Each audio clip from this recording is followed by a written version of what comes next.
This is Jamie Drummond for Good Food Revolution. I'm here with Erica Ciccone, who joins us all the way from Abruzzo, from Cantina Zaccagnini. How are you today? I'm really okay, I'm really fine. It's nice weather outside in Canada and we're all looking forward to going outside and sell our wines. Superb. Now you are joining us all the way from central Italy. Yes. What would you say makes your region so special? Well, the region of Abruzzo, first of all, as you know, Italy is not big if you compare it to a province here in Canada. So especially then when you go further down to the region, they're small, but in a very small area you find in Abruzzo a high diversity in terms of terroir, because we have the biggest mountain. I can show you a picture here. We have the Gran Sasso, which is the biggest mountain of central and south Italy, but we're very close to the coast too. So from like in a diameter of not even 150 kilometers, you have the mountain and you have the coast. So you have different types of weather, different types of soil, and this is why we have in Abruzzo a lot of indigenous grapes, autochthonous grapes, that they can grow only here because of this diversity. So this is what makes Abruzzo special, and Abruzzo has also been nominated as the lungs of Europe, because 3/4 of the territory is developed into wildlife. So there's a lot of nature, a lot of history and a lot of nature at the same time. You can ski while watching the beach in Abruzzo. So everybody should come. It's not known as a region like other regions that are, you know, very popular. So you have a lot of things to do and they're not expensive. So you should come. This sounds interesting. Yes. Now, what do these particular climatic conditions bring to the wines themselves? Well, I can do some examples like, our flagship in Abruzzo is the Montepulciano, the Abruzzo, for the red, and for the white is the Trebbiano. Regardless the Trebbiano is like a grape, it has a big clusters, you know, yes. They're big. And we're very close to the coast. And we have this mountain. So at night when the water evaporates with the wind of the mountain, that evaporation goes on the vines, and Trebbiano is big, so it absorbs the salt. So the first example you have with the Trebbiano is that at the end, when you drink it, you feel the salt.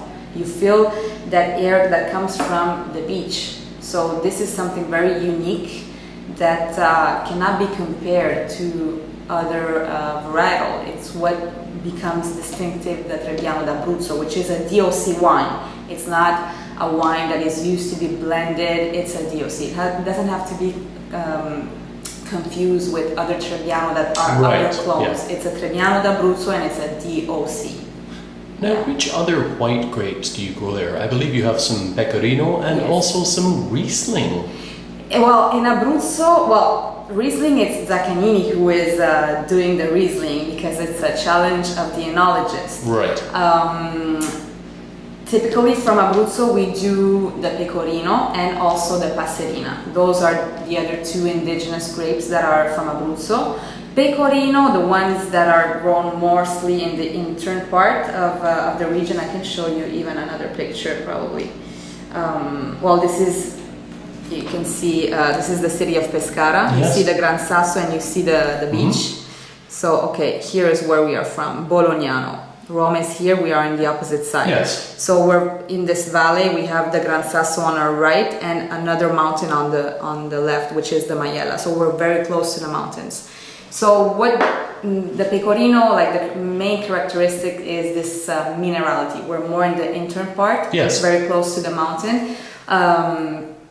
Center of, we can say sage, it's very herbal, and we can say it has like a little sweetness at the end, a little sweet ending finish. It's not a sweet wine. No, there is a ripeness there, definitely. There's the ripeness of the grape, because it's a grape that really ripes earlier respect of other grapes. And it's very matchable with cheese, the Pecorino cheese. There's a link between the Pecorino cheese and the Pecorino wine, because in Abruzzo there's also another tradition, which is the sheep farming. So when the shepherd used to bring the sheep from the coast to the mountains, the sheep used to stop and eat this kind of grape. It's very small, and as we said, it ripes earlier, so it was sweeter, and it became the favorite of the sheep. And sheep in Italian is pecora.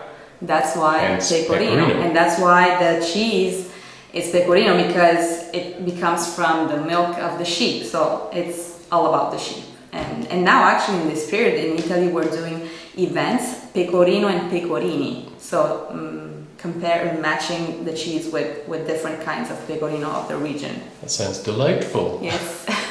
And red wine wise, obviously Montepulciano d'Abruzzo is your speciality, but you also have Cannonau and Cabernet, I believe. We do from outside of our autochthonous wines, we have a Cannonau, which we do a passito of Cannonau, Riesling as we said before, and also we have a Moscato. Oh, okay. Yeah, we also have a Moscato. Moscato and Cannonau are used to do a passito, but we are the only winery that makes a passito also of the Montepulciano d'Abruzzo. I see. Which is something really special.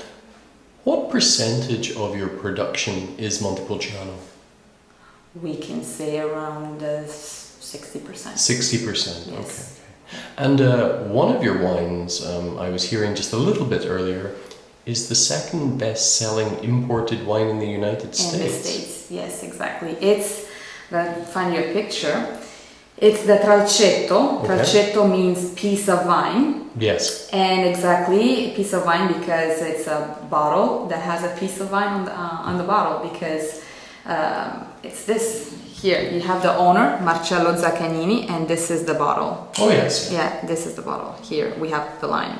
So we call it Tralcetto in Italy, but in a lot of countries they call it the twig wine. The twig wine, right? Yes, and it represents the identity of the family, because the family is a family of growers. They used to grow grapes and sell their grapes to other wineries. They were a very humble family, and at a certain point of their lives, in the 70s, Italy, things were not going so well. People were starting to immigrate elsewhere, and they started to have struggles with receiving payments and things like that. So since people from Abruzzo are really stubborn, that's what they say. They said, you know what, let's try to do our own wine. So they started from scratch, from nothing, producing 100 bottles, 200 bottles, 1,000 bottles, and at a certain point they said, well, we need to do something unique. We need to give to the bottle something that represents ourselves.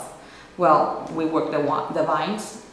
Well, let's put a piece of vine. Like, there's not a marketing study besides this bottle. It's just a very simple link that the Famiglia Zaccagnini, together talking with a friend of them, Peppino Prisco, they were talking and they said, well, let's just put a piece of vine on the bottle. And that's what brought then the family to the success, because it's quite a sizable success today. Yes. You were mentioning earlier up to around about 3 million bottles. 3 million bottles. That is huge. It is huge, and this is like the peculiarity of the family, because this is the example of dream can come true, Of course. Like, it's a positive message. Like, if you're stubborn and you believe in your dream, you can put the reality in front of yourself. So yeah. You were mentioning earlier that your enologist believes in very much tradition in the vineyards, but then innovation in the winery itself. Yes, it's all about innovation. And this goes all the way through to your cork, or your lack of cork, actually, in some of your wines. Lack of cork, because